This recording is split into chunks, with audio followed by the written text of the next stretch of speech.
So here's the cool thing.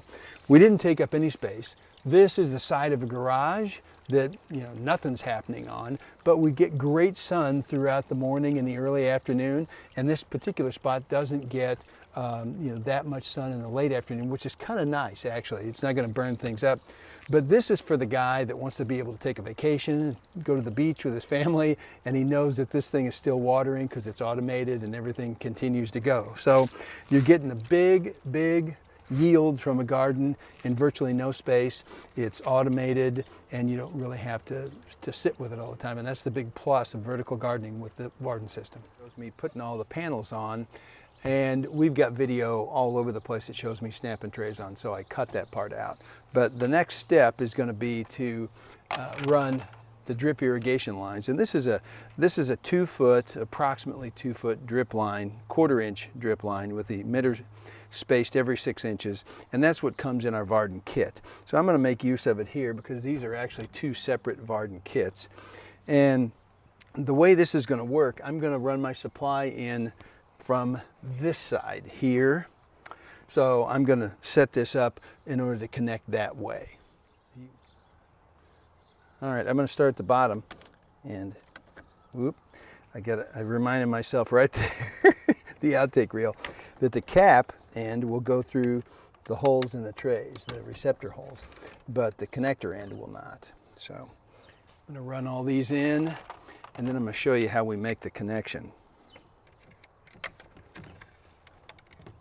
And then I'm going to hook it up, and I'm going to run the water, and we're going to make sure that everything waters really nice, and then we're ready to go ahead and put our filled Varden sock in. We might even plant some plants today. That's good. Okay, good. So I took these drippers, or these 1/4 inch drip lines. I always say too much slang. And I inserted them in these trays, and I know I'm going to run my supply line in over here. So what I'm doing is I've got to cut off, or I shouldn't say cut off, I have to jump these two. And this is a frequent question we get from customers that want to join 2 kits together side by side. So I've got these little, it's a roll of, let me show this, a roll of blank 1/4 inch tubing. So I can cut little jumper pieces that go between the two and connect them, and then everything that, when the water supply comes from here, it goes all the way across to the other end where we have an end cap. So that seems to work out really nicely. Cut. Right, I'm going to admit my mistakes here. The way I had the last video and the orientation of these drip lines was okay. It's just not my favorite way.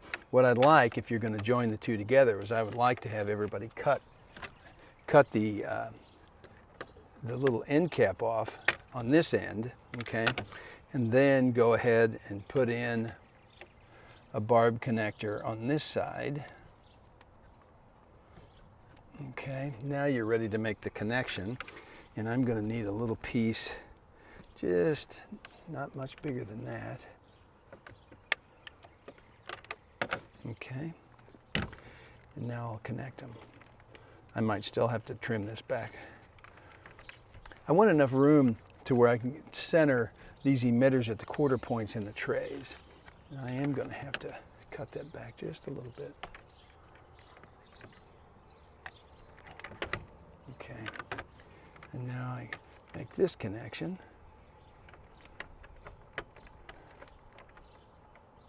All right, so it's all on there. So now you don't have water dripping in between. So I'm a big fan of not wasting water, and this is a very water conscious way to vertical garden with our system, because we're just flooding the bottom of the tray and then basically shutting it off and let it absorb up into the Varden sock, and the roots come down to get it. So we're not really trying to overwater to where we have a waterfall of drips coming through. And this just is a water efficiency move, and it connects 2 kits together. Okay, so went ahead and made all these little jumper pieces and made all my connections here, and everything's connected. So we're just going to have drips in the tray, not between the tray. And you know, kind of the fun thing is there will be drips, and I'm going to put some strawberries down here underneath to pick that up. And so we're not going to waste any water in this system. Now I'm going to come down to the other end here, and this end, because I left the barbed 1/4-inch connector on here, it's ready to go to punch into the supply line once I set that up. Hey, I thought everybody might like to see me cutting. Once again, I'm using my handy tubing cutter, and I'm cutting those little fittings off right at the end of them so I don't waste any tube, because these lines, since I'm reusing lines that were pre-cut in the kit, I don't have any extra. Ready? Okay, so I cut this supply line, and I'm going to put a T-fitting in here. Put it on. Fortunately, we've got some sun. That's a good thing. Makes it a lot easier to make these connections. There we go. We're going to run right straight up, and that way I can also water this one as well. So now I've got a short piece. It's probably cut a little longer than what I'd like, but short piece put on here. And we're going to run right straight up here with this, which is great. And I'll put an elbow and run across the top so I can top water as well. There we go. Now what I'm going to do, just so this doesn't go anywhere on me, is I'm going to go ahead and tie this off to the wire with a zip tie. And these, again, are the same 8-inch UV stabilized zip ties that we put in our kit.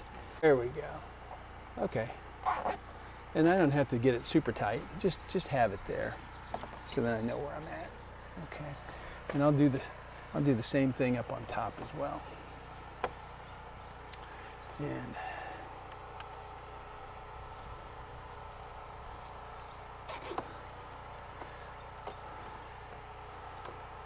okay.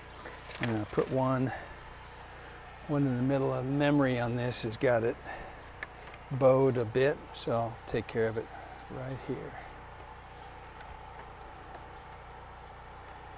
Okay.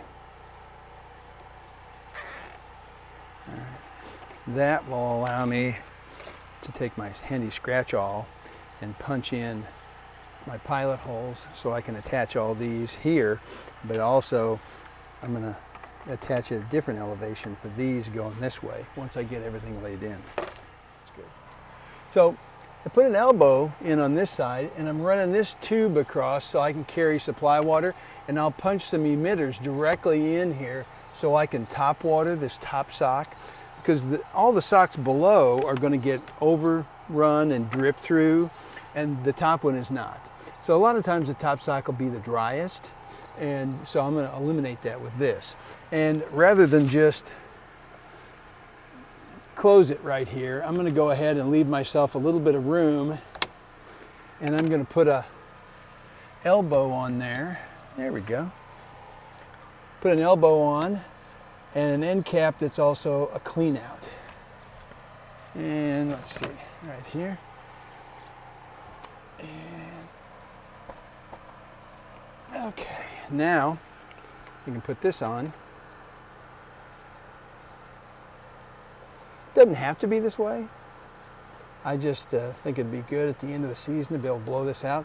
This is an end cap. You can put a hose on here if you wanted to, but I use it as a cap and a clean out. So at the end of the season or the start of the season, if I want to run this and blow it out, I can.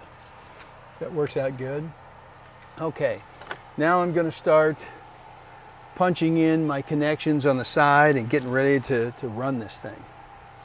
Okay, so I poked pilot hole in here and in here. It's about the elevation of the drip line in the tray.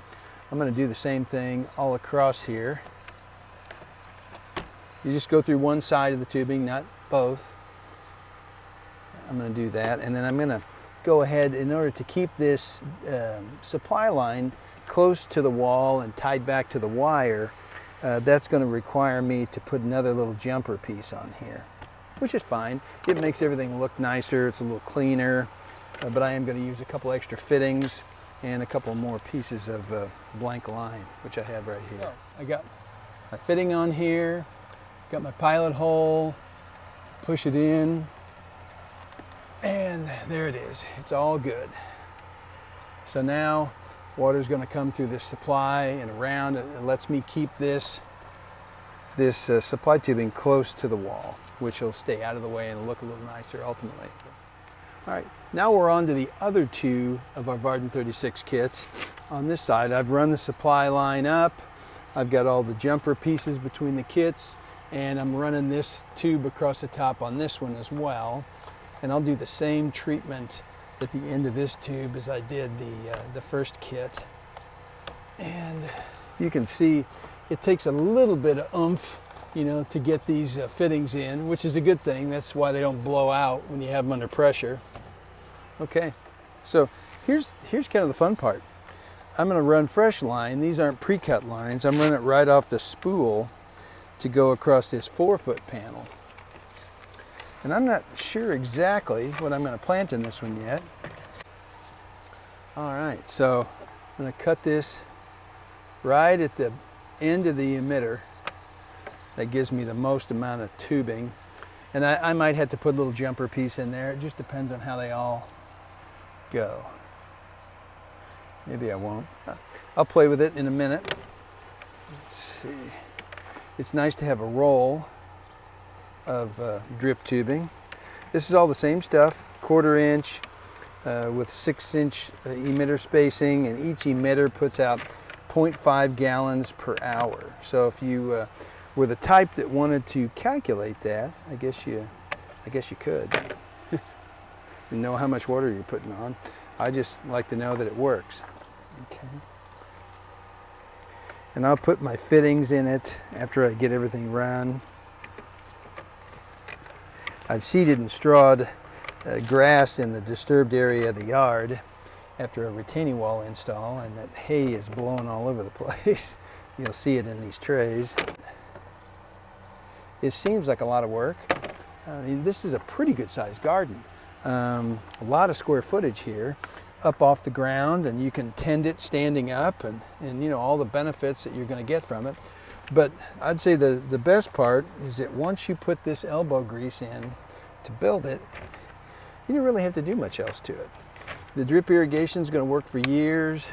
Even the socks, the filled Varden sock that we put in here, they're going to work for years with very little attention. So then it just gets down to growing stuff. Here you go. Put little jumper pieces on here too, but I know where I'm going to go with it.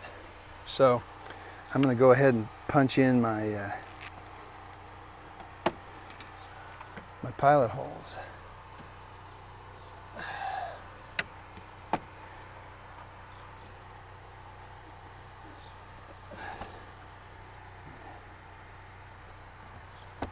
I think it's really cool to be able to do this like this, to build a garden and water it off some pretty simple irrigation like this.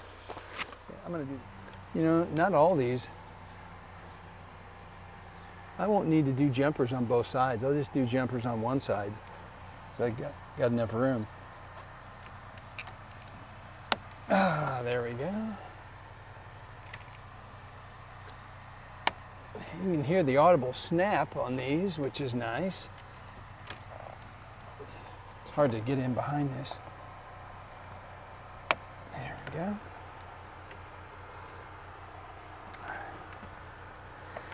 It's nice to back the tubing up with your hand so that it doesn't flex backwards and then you just waste your effort. Okay. All right, those guys are all in. That'll work fine. So I'll just make little jumpers for this side.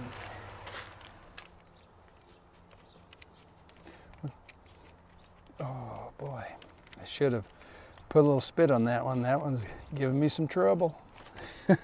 There we go. Won't make that mistake again.